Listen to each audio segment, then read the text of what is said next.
And I wanted to talk about how you trade when there is no news. I mean, do you just shut your platform when there's nothing going on? I It's going to be a rough couple of days on engineering the trade. I'm going to tell you right now.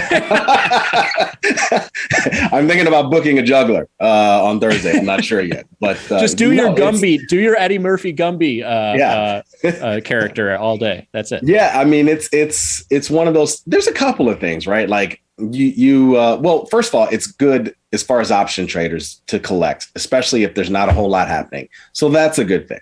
Yeah. But as far as trading without news, I mean, there's not a whole lot happening. There's not a whole lot of conviction in any given direction.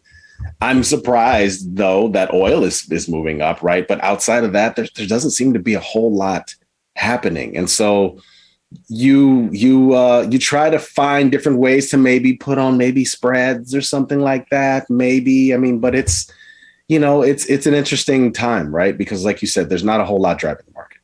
Yeah. And so you look at yesterday's action today, actually getting a little bit of two-sidedness in the market here. And what I mean by two-sidedness is just literally seeing both green and red action, which is what active traders want from an options perspective or a futures perspective. But you look at yesterday and there's some turbulence at the open. There's a little zigzag effect, a little whipsaw, if you will, in the equity markets. And then they rallied higher. And we're looking at the small stocks here.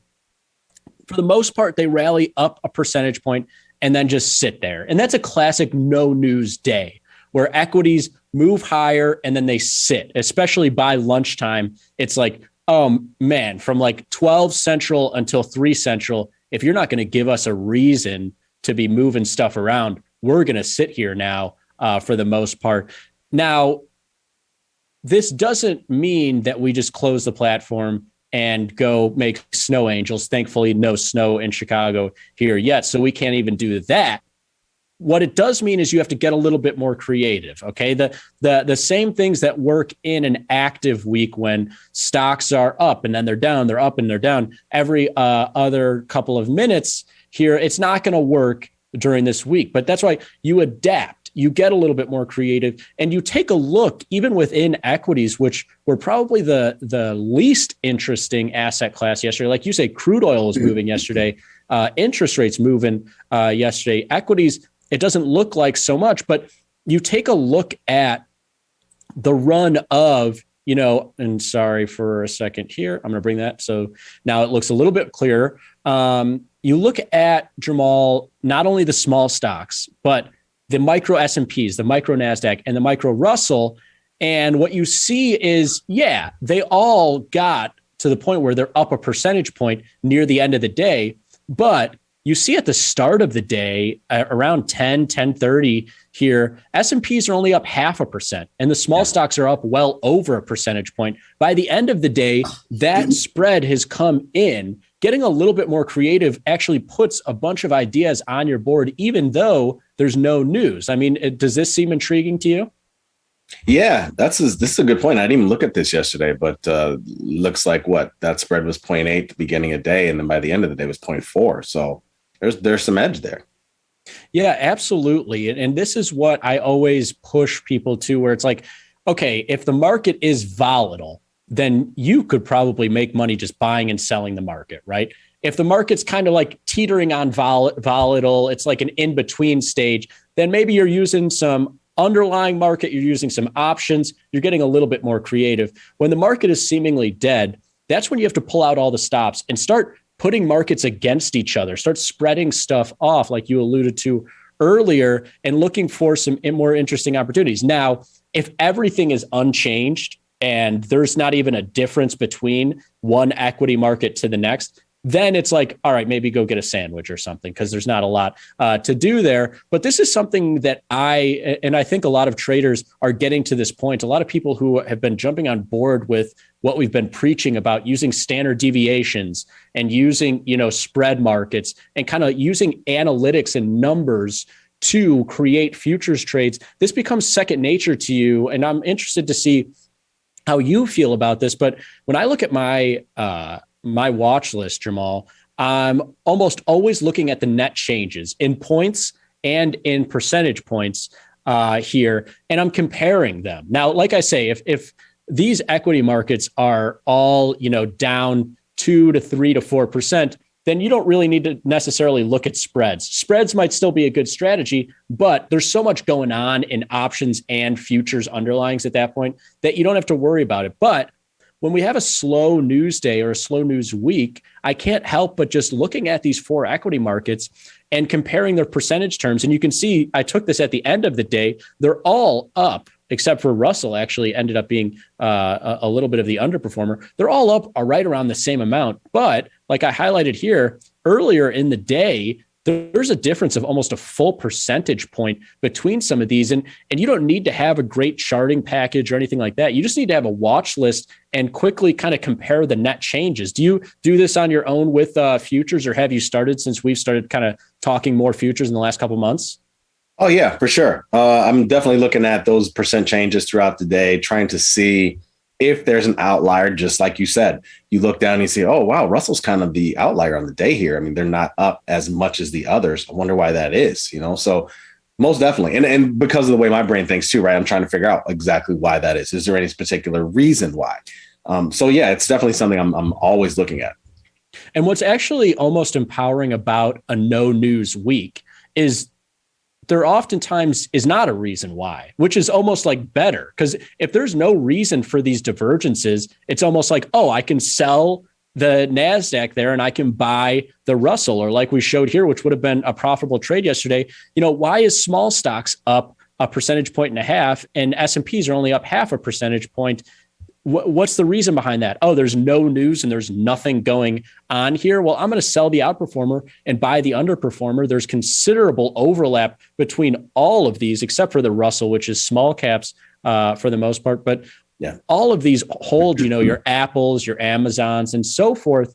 And so if there's no good reason, there's no news or anything, there's no earnings or anything like that, then I should feel comfortable simply comparing these net changes, selling that outperformer and buying the underperformer. And, thankfully, as futures get smaller and smaller, the size that you need to do so is getting smaller and smaller. I mean, you can do some of this spread trading, this no news, sell the strongest, buy the weakest for, $1,000 or a little bit over that when you're looking at small exchange products, small exchange equities. Now, when you rope in micros are, 2, 3, 4 times as large as some of the small exchange equity indexes, it's going to be a little bit more costly, but it's still as simple as like S&Ps were only up 0.5%.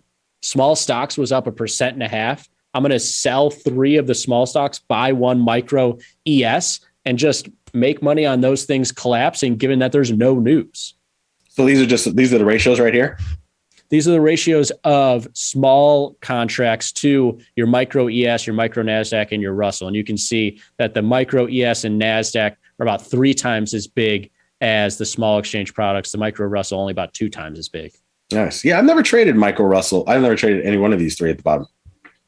Really? Yeah, this is a nice piece. And what's also nice about kind of slow weeks, and I used to get this a lot from when I was at the Board of Trade, is like you'd complain like, boss, there's no volatility. There's nothing to trade out there. And they'd be like, great, this is a perfect time for you to try some new stuff. Like if everything is kind of wrapped around unchanged, then maybe try, your first foray into trading micro S&Ps against micro NASDAQ, or your first time ever trading micro Russell against 2 of the small exchange contracts, given that, of course, anything can happen at any moment, but it's Tuesday afternoon, and the first day and a half, we've seen a 60-point range in the S&P 500. I mean, that's nothing, a great training ground for some of these strategies.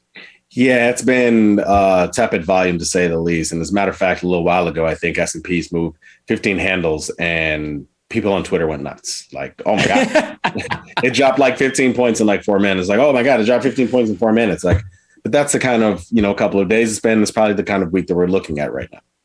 Yeah, you're absolutely right. This is my whole thing in trading and in life in general is like, you can't complain about the cards that you're dealt, right? Like, of course you can, but then like after a couple minutes, it's like, all right, it's time for me to do something here, And so like, to be one of these people who are like, oh, volatility stinks, blah, blah, blah. I'm done. I'm mad, whatever. It's like, all right, fine. If you have something else to do, go do it. But if you're going to be around your markets here and you're, around your trading platform and you see that low volatility, instead of being like, oh, that stinks, I'm going to go do something else, try to kind of, to borrow some terminology from you, engineer a trade about concerning what you have. I have a lot of low volatility markets, a lot of inside days, almost every asset class today, inside days across the board. But there's weird things. There's some markets are green, some are red, and they're supposed to be highly correlated.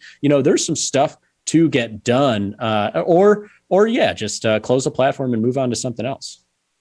Yeah, or just kind of in the terms of in situations of options, there's some different ways you can take different trades off right now. There's a lot of us who have different trades on. It's risk management time for the most part, because we have had a lot of volatility a couple of weeks ago. And I think this is kind of a gift, honestly, given, really, when you look at it, we've had like 18 plus months of volatility, or, within a week or so, different things are happening. This is probably the calmest period we've had in the last 18 months. Oh, yeah, absolutely. And so with that in mind, you adjust, you take, like you said, take some of your short volatility off, maybe flip the script, maybe look at some small, long volatility strategies, or some of these spread strategies are kind of lower risk, a different type of strategy for low volatility. And so, absolutely agree with you there, Jermal. Well, thank you so much for joining us here on Small Stakes. Always a ball to chop it up with you on markets,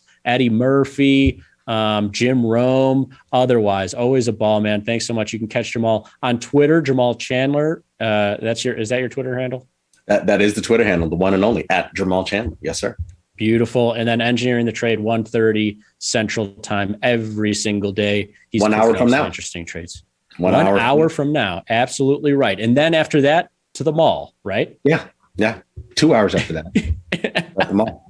Thanks so much for joining me here, man. Oh, there. You don't need to go to the mall. You've got That's that. My mall dance. That's my mall dance. That shirt's been working for 10 years. You don't even need to go to the mall. What are we even talking about here? That's a cool mall. Do you do that at the mall, or is that I'm going to the mall? Both. Oh, wow. Before and during the mall. Try it. Yeah, I'll get it, Frank. Get it, Frank. All right. That's enough, everybody. Thanks so much for watching. Splash into Futures coming up next. Peter Momat is going to hopefully have some trade ideas for us. Hang around for that. And thanks for watching, everybody. Peace.